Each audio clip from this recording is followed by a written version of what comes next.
got through disconnecting all these electricals to the transmission. Also, this one has a kick down cable which goes up into the engine bay. It hooks onto the throttle body. It's got to be disconnected and brought loose. All these things have to be undone before you start to really work on getting the transmission out. The other thing I have to do is disconnect the transmission lines, which I'm waiting on because they are going to drip, and getting the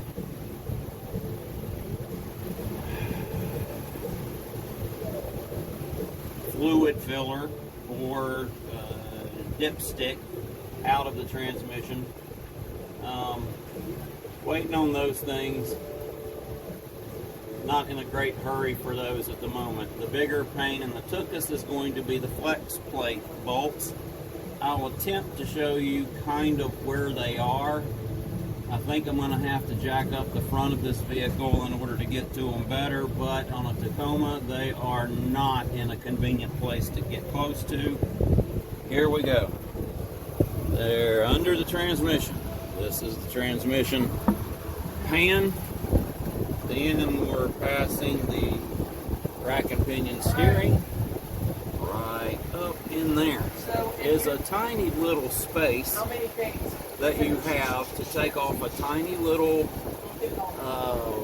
plate that covers up the bolts. And then somehow you're supposed to get your hand in there in order to loosen them. Now at the same time, yourself or someone else is going to have to turn the crankshaft bolt so that each of the bolts comes out or comes around one by one, kind of like each bolt was at like 12 o'clock, 3 o'clock, 6 o'clock, 9 o'clock, but I think there's a total of 6 of them. They've got to each be in position for you to get to them before you can take them out. So here goes the fun. Okay, I'm getting tired of this already. This will be out of this truck before the sun goes down. Freaking determined. But I can tell you the worst part of this project by far on a first generation Tacoma is getting the small plate off the front of the transmission that covers the flex plate bolts, and then getting to the flex plate bolts. Unless you're an infant or a toddler, there's no room for hands to fit, and it gets rather nasty, and you're going to come out more likely with blood and oil flowing. So before this one goes back together, I'm going to remove the rack and pinion steering and maybe a few other things just for the heck of it, because I'm not going through that again to put it back in. And one of the times when I told you I broke the flex plate on this engine, to avoid the ridiculous lack of space in taking out these flex plate bolts, I just decided to pull the engine and transmission. And quite honestly, right now I'm thinking that was a good idea. But they did come loose. It took a little extra time. One of my sons helped me with turning the crankshaft, because you got to turn those. I probably should have showed the process, but I was too busy saying a lot of dirty words that don't need to be on YouTube. So he turned and then held the crankshaft, and I mean in an exact position, because there is about 2 to 3 centimeters of wiggle room of getting a ratchet with a, by the way, 14 millimeter socket on it to get those out. So that part is done. I'll give you a view of it post done after I wash my hands off and go get something to drink. Talk to y'all later. Bye. Okay, I told you I would show you a view. That thing with gear teeth on it up there. If I could get a hand in there to show you, I would. That is the flex plate. Maybe I can, no, I can't get a hand in there. And it has bolt holes. There's one just barely viewable coming out of the block there as it would turn. Okay. someone has to turn a ratchet with a 19mm socket on the crank bolt so that you can get, individual can get a 14mm either wrench, or I found the only way was a socket that gave the right length to actually be able to get to things. The problem, I'll try to show you, it's hard enough just to get a view, but if I bring this down to the bottom of the truck, right there, you're viewing a cross member. Then I come back, there, right here, is the rack and pinion steering. If I tilt it a little, you can see up in there, and there's just not enough room to stick an arm or a hand. Then I can tilt you a little further toward the rear of the truck, and here, this guy right here, is the sway bar, which can be disconnected but really wouldn't have been much assistance. And I'll try to give you another view. So here's the view with the phone turned around. Right up in there, okay, on the I can't even get my arms in there to show you. Hey, you can see the bell housing there. You got to be in front of it. And there is the sway bar. No, that's it. There's the sway bar. Okay, right here. And then you got the steering, rack and pinion steering, and then a brace part of the frame. And then you come on up here, you got the four-wheel drive system for the front, and you got the oil pan for the end. There's just no room for a human arm. Okay, that's what I'm saying.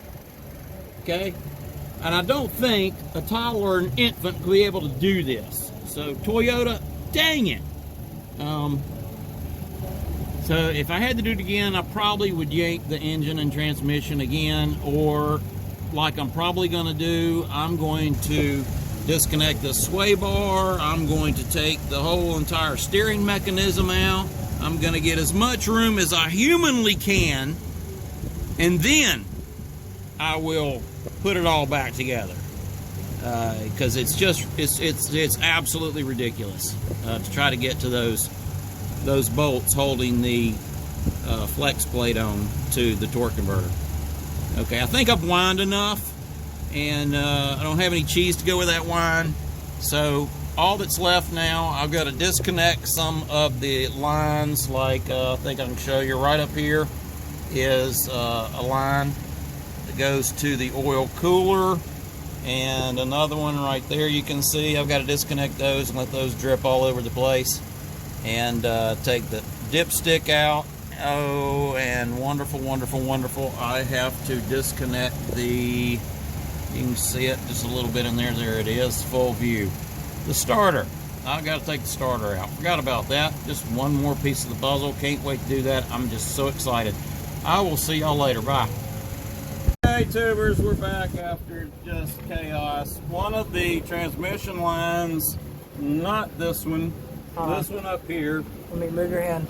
Ow. Yeah. This one right here, the nut began to round off, so instead of just breaking things, I took that transmission line loose at the bottom of the radiator. And in case you don't know, those of you looking at this probably do, the bottom of your radiator has a tank that cools the transmission fluid.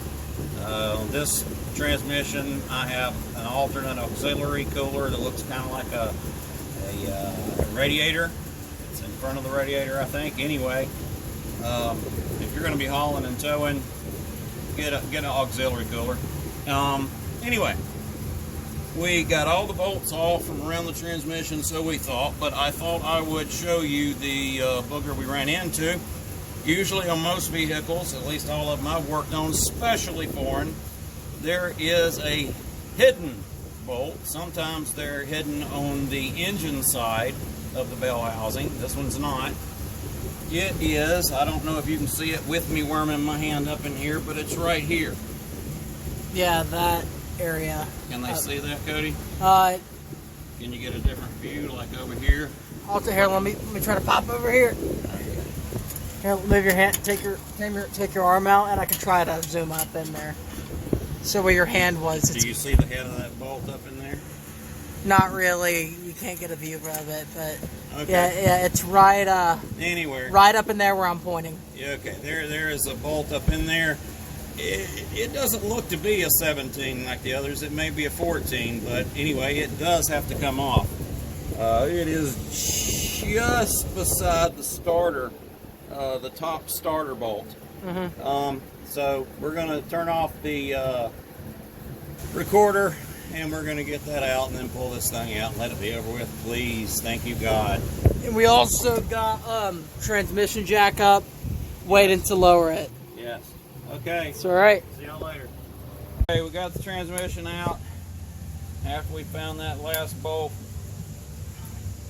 You know, never was sure exactly what was wrong, still not exactly sure, but there's a good chance it was the torque converter.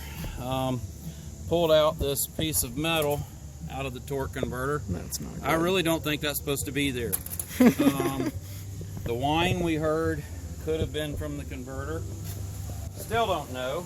I'm going to take the pump off the transmission.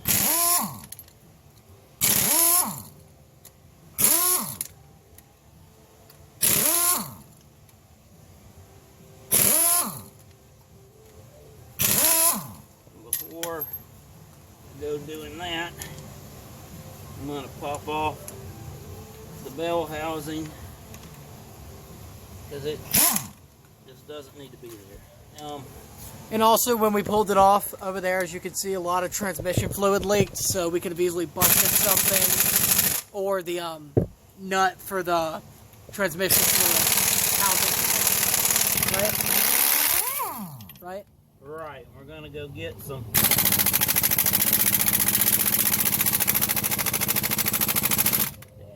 We're gonna go get some cat litter to get rid of the oil.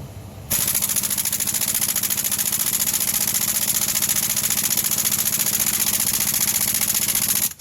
the best thing I've ever found.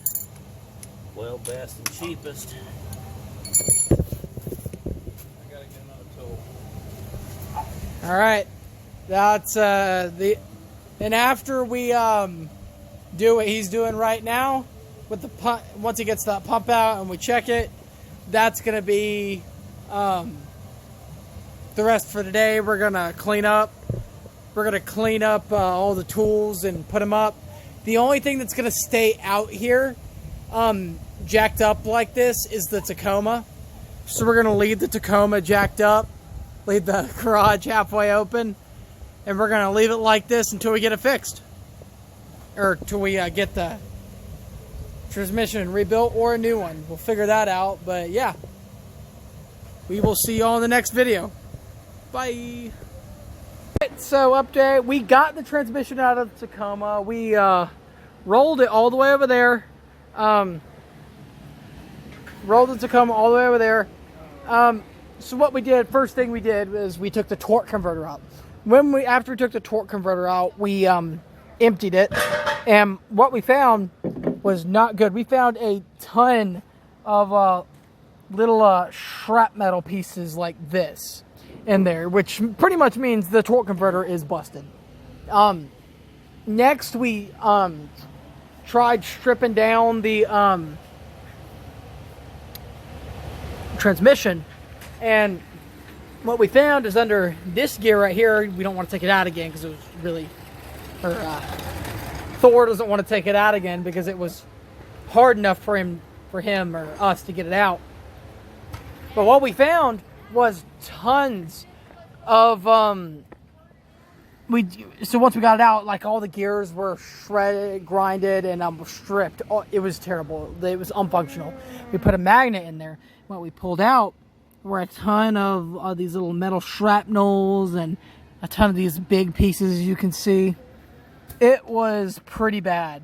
Also, we just got done putting cat litter all over the transmission fluid that had come out, as you can see right there, because cat litter, as Thor said earlier, is the best way to get rid of oil if you have it spilled. So yeah, we're gonna put this transmission in the garage, and we're getting ready to go upstairs. We're gonna call it a day, right, Thor? That's it. All right. Well, what will we be doing in the next part? The next part, I will come back and let you know if we have made a decision to get this one rebuilt, because I got too much on my plate to do it myself. And kits for it are master rebuild kits. I think they're about $350, and I just don't have time to do it. I got other stuff I got to do.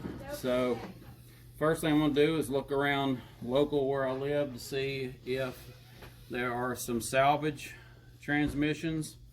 What I am hunting for, it is an A340F, but the Toyota part number is 3G030, and it is the type that does have a shift down cable. And I will look around, see what I can find, if there's something good and cheap with, if not ridiculous amounts of mileage. I mean, it is a Toyota. It had 330,000 miles on it, and I didn't exactly treat it nice first part of its life, and I didn't even buy it new. I bought it with about 110,000 on it. So if I can find one that's been wrecked with, low mileage for me would be in the 150 or less, that would be wonderful. I'll just get that from a Junkyard or salvage yard, yeah, and bolt it back up. And I know there's a company that they like to buy cores, and I'll offer them that one if that's the way that goes. And that's about it. We will address y'all later with the decision, and then once I get the, let's say not new, but functional transmission, then I will bring y'all back on board for the install. But prior, like I said, prior to install, I'm pulling the steering out, the rack and pinion, I'm pulling the sway bar. I'm going to make it easy as possible, because they made it as hard as possible. See y'all later. all right. Good night.